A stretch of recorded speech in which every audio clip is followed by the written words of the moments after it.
The 100th PGA Championship teed off this morning in St. Louis. Now, fans are flocking to the course to see some of the world's best golfers like Tiger Woods, Rory McIlroy, and defending champion Dustin Thomas.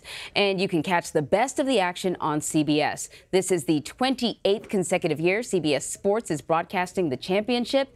Jim Nantz is once again anchoring coverage of the event. He has anchored the PGA Championship broadcast since 1991, and he joins us now via Skype from St. Louis. I love that tie. Still rocking the pastel tie, I see.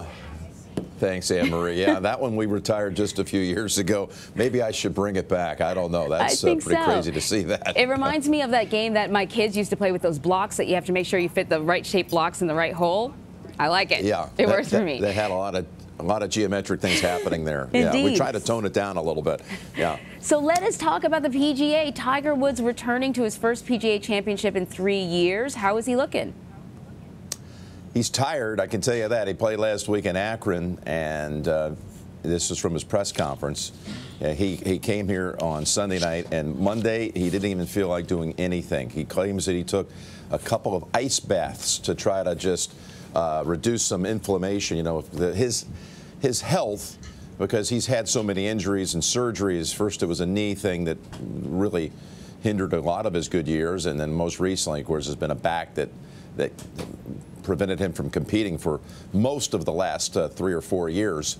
So he did look fatigued to me at Firestone last week, but yesterday he was back out here practicing. He's ready to go. In fact, he's going to be teeing off this morning in the company of Dustin Thomas and Rory McIlroy, but I don't want to mislead anyone. He's not coming in here, even though we in the media we talk about Tiger as if he's the first and the only guy that is the one to beat in this tournament. And he's ranked 51st in the world. He's not ranked first. So there are a lot of people that are coming here with their games on go. I actually think this is a course that's going to favor a player that hits the ball a long way.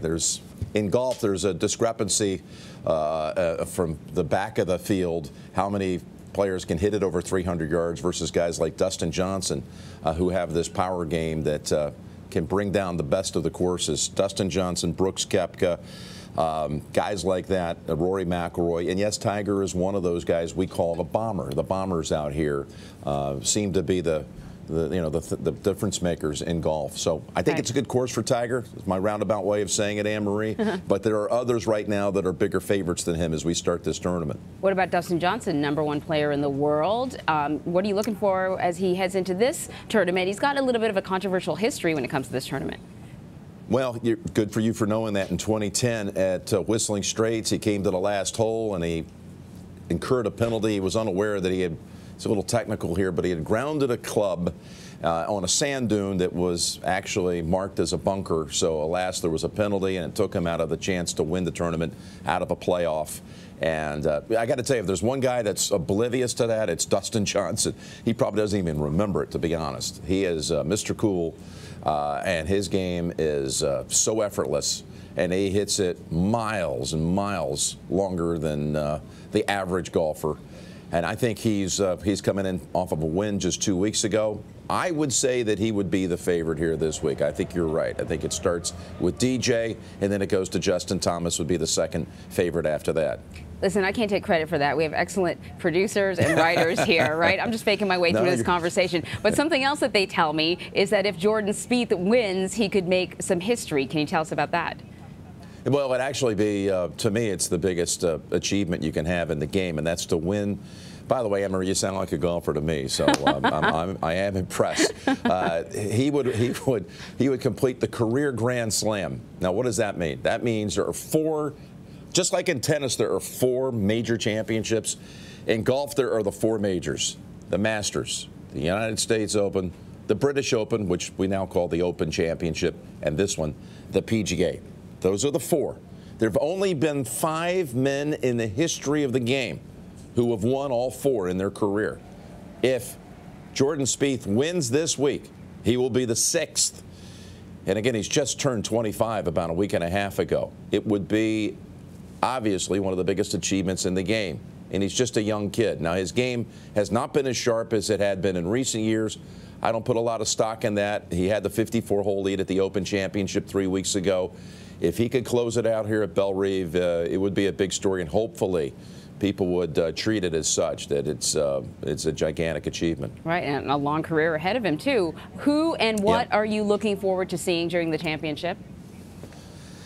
I'm looking forward to just seeing the whole thing, kind of how it unfolds. When major championships take place, whether we're calling them or not, and we're lucky at CBS, we have 2 of the 4. Of course, we have that long association with Augusta, that tradition unlike any other, Anne Marie, as they call it. And we've had the Masters on our air for over 60 years. This has been a part of our family, an important part of our family now for 28 years. We love broadcasting this event.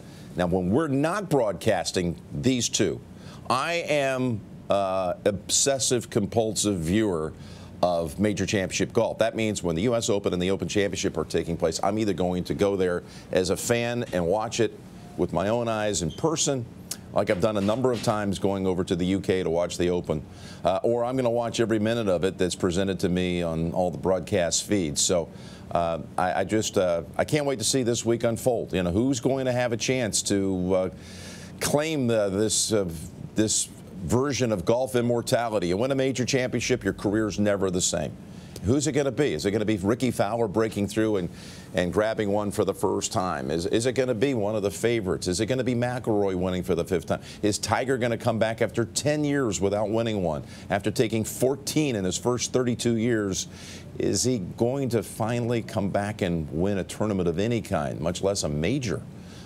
Is it going to be Phil Mickelson at age 48? So there are endless possibilities. There are 156 hopefuls, and I can't wait to see it all unfold, and we'll be here all weekend to present it. You know, they say do what you love and the money will come. I am seeing it right here in front of me, Jim Nantz. You are obviously doing what you love, and you're excellent at it. Thank you so much.